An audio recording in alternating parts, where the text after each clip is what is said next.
नमस्कार दोस्तों, LT classes के इस नए वीडियो में मैं आदित्य आप सभी लोगों का स्वागत करता हूं।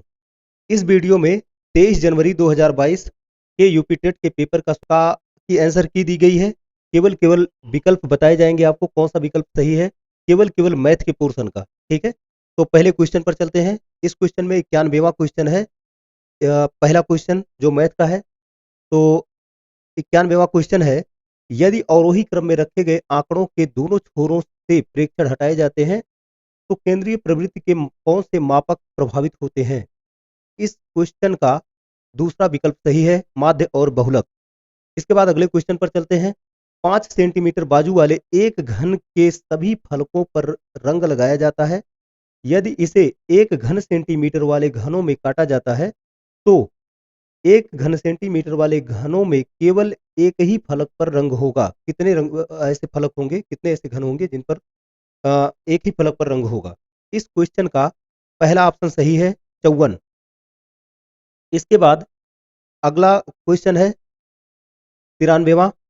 पंचभुज के अंतः कोणों के का योग कितना होता है। पंचभुज के अंतः कोणों का योग कितना होता है। इसमें ऑप्शन पहला सही है, 540 अंश। इसके बाद अगला क्वेश्चन है 94। एक खंभे का 4/7 भाग कीचड़ में धंसा है।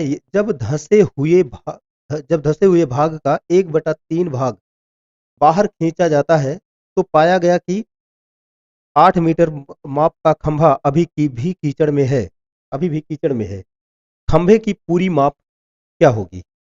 इस क्वेश्चन का चौथा ऑप्शन सही है, 21 मीटर। इसके बाद अगले क्वेश्चन पर चलेंगे। अगला क्वेश्चन है, ए और बी किसी काम को 12 दिन में कर सकते हैं, बी और सी उसी काम को 15 दिन में कर सकते हैं, सी और ए उसी काम को 20 दिन में कर सकते हैं, तो ए अकेले उसी काम को कितने दिनों में पूरा कर सकेगा। इस क्वेश्चन का तीसरा ऑप्शन सही है, 20 दिन। इसके बाद 96वां क्वेश्चन है, यदि किसी वस्तु का क्रय मूल्य उसके विक्रय मूल्य का 3/2 है तो लाभ या हानि प्रतिशत बताइए। इस क्वेश्चन में तीसरा विकल्प सही होगा, 33 सही, 1/3% की हानि होगी। इसके बाद 97वां क्वेश्चन है। 97वां क्वेश्चन है कि 1,21,012 को 12 से भाग देने पर शेषफल कितना होगा। इस क्वेश्चन का पहला ऑप्शन सही है, 4। इसके बाद 98वां क्वेश्चन है। 98वां क्वेश्चन में दिया गया है 378 गुणे 236 गुणे 459 गुणे 312 के गुणनफल में इकाई का अंक क्या होगा। तो इसमें इकाई का अंक 4 होगा, ऑप्शन ए सही है। इसके बाद अगले क्वेश्चन पर चलेंगे। अगला क्वेश्चन है इस पेपर का 99। दिए गए आंकड़ों का माध्य यदि 4.5 है तो उसका माध्य क्या होगा। तो इस क्वेश्चन का ऑप्शन ए सही है, 4.5। उसकी माध्यिका भी 4.5 की होगी। इस क्वेश्चन को हल करने पर निकल रहा है। इसके बाद है 100वां क्वेश्चन, सांख्यिकी में विचरण का विश्लेषण नामक विधि का मुख्य श्रेय किसे जाता है। मतलब यह विधि किसने दी थी। इस क्वेश्चन का चौथा ऑप्शन सही है, R A Fisher. R A Fisher ने दिया था। इसके बाद 101वां क्वेश्चन है। इस क्वेश्चन में त्रिभुज एबीसी के मध्य बिंदु क्रमशः डी ई एफ है।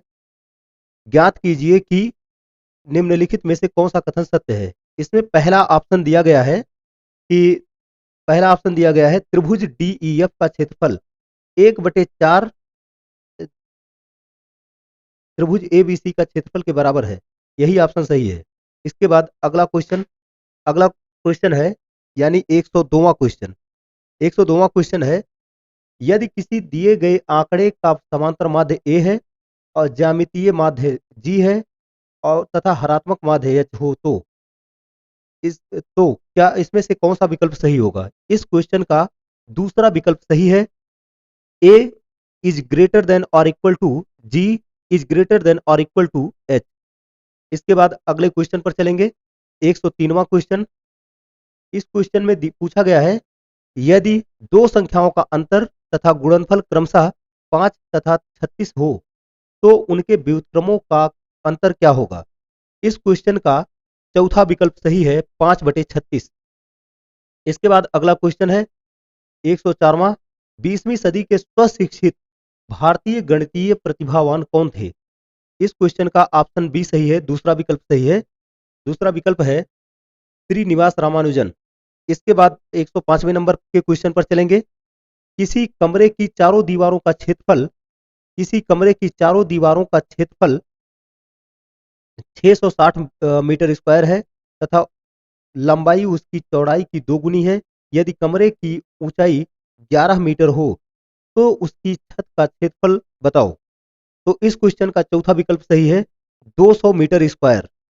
इसके बाद अगले क्वेश्चन पर चलेंगे। अगला क्वेश्चन है 14/33, 42/55, 21/22 का महत्तम समापवर्त बताएं।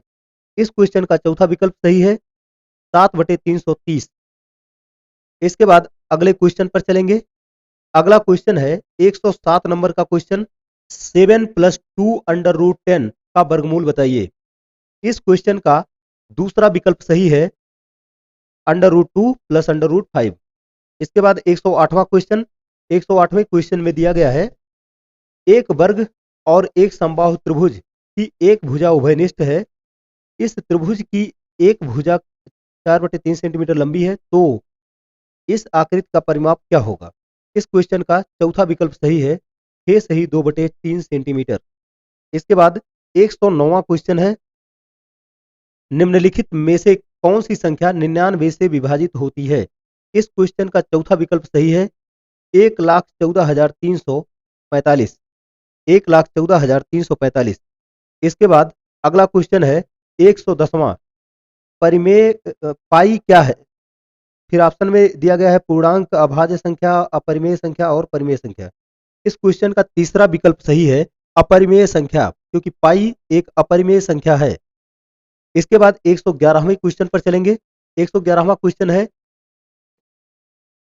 यदि 10⁻³ = 125 125 हो तो 10⁻⁻2x का मान बताओ। इस क्वेश्चन का ऑप्शन पहला ऑप्शन सही है, 1/25। इसके बाद 112वां क्वेश्चन, 16,075 को किसी संख्या से भाग देने पर भागफल 167 तथा शेषफल 43 प्राप्त होता है, तो भाजक होगा। इस क्वेश्चन का दूसरा विकल्प सही है, 96। इसके बाद 113वां क्वेश्चन, 50 से छोटे धन पूर्णांकों में अभाज्यों की संख्या है। इस क्वेश्चन का चौथा विकल्प सही होगा, 14। इसके बाद 114वां नंबर का क्वेश्चन है, दो संख्याओं में से बड़ी संख्या का 2 गुना छोटी संख्या के 5 गुने से 3 ज्यादा है और तथा बड़ी संख्या के 4 गुने और छोटी संख्या के 3 गुने का योग 71 है, वे संख्याएं क्या हैं? इस क्वेश्चन का दूसरा विकल्प सही है, 14 और 5। ठीक है। इसके बाद अगला क्वेश्चन है 115 नंबर का क्वेश्चन, एक वर्ग का क्षेत्रफल जिसकी भुजा 8 सेंटीमीटर है, उस आयत के क्षेत्रफल के बराबर है जिसकी लंबाई 16 सेंटीमीटर है, तो आयत की चौड़ाई ज्ञात कीजिए। आयत की चौड़ाई 4 सेंटीमीटर होगी। इसमें चौथा विकल्प सही है, चौथा विकल्प 4 सेंटीमीटर। ठीक है। इसके बाद अगले क्वेश्चन पर चलेंगे। 117 नंबर का क्वेश्चन है। इस क्वेश्चन में पूछा गया है, यदि 5 जनवरी 1991 को शनिवार था तो 3 मार्च 1992 को सप्ताह का कौन सा दिन होगा? इस क्वेश्चन का पहला ऑप्शन सही है, मंगलवार। इसके बाद 118वां क्वेश्चन है, हल कीजिए।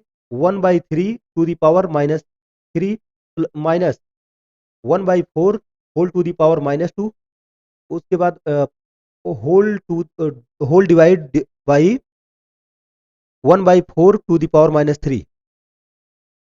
इस क्वेश्चन का चौथा विकल्प सही है, 11/64। इसके बाद 119वां क्वेश्चन है, एक त्रिभुज की रचना के लिए संभव भुजाएं हैं। इस क्वेश्चन का पहला विकल्प सही है, 6.3 सेंटीमीटर, 5.9 सेंटीमीटर, 4.6 सेंटीमीटर। इसके बाद इस पेपर का अंतिम क्वेश्चन 120वां क्वेश्चन। ठीक है। 120वां क्वेश्चन है, √3 और √4 और √5 को आरोही क्रम में व्यवस्थित कीजिए। इस क्वेश्चन का दूसरा विकल्प सही है। सबसे बड़ी संख्या इसमें होगी 4, सबसे छोटी संख्या। आरोही क्रम का मतलब है कि बढ़ते हुए क्रम में लिखना है, मतलब सबसे पहले सबसे छोटी लिखेंगे, उसके बाद उससे बड़ी, उसके बाद उससे बड़ी। तो इसमें सबसे छोटी है फोर्थ रूट ऑफ 5, और उससे बड़ी जो है वो है थर्ड रूट ऑफ 4, उससे बड़ी जो है अंडर रूट 3 है।